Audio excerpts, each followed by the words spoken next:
है ये जो प्रचारित करता है। सुनो ना, बैठो ना यार, बैठो ना। अरे आप लोगों को जब छोड़ दिए थे, बैठिए, भूलिए मत, बात बोल रहे हैं। अरे भूलिए मत।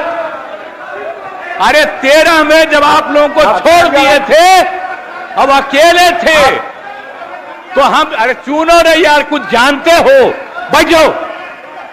हम इसको बना दिए। इसके बाद जितना मेरी पार्टी का लोग था, सब हमको 2 ही महीना में कहने लगा कि गड़बड़ है, इसको हटाइए।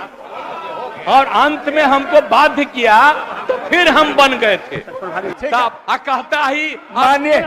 कहता रहता है कि ये भी मुख्यमंत्री थे। अरे क्या मुख्यमंत्री था? ये तो मेरी मूर्खता से मुख्यमंत्री बना। आप ऊपर वाला भी जान लो। आप बिना मतलब का रोज इसको पब्लिश करते हो, कोई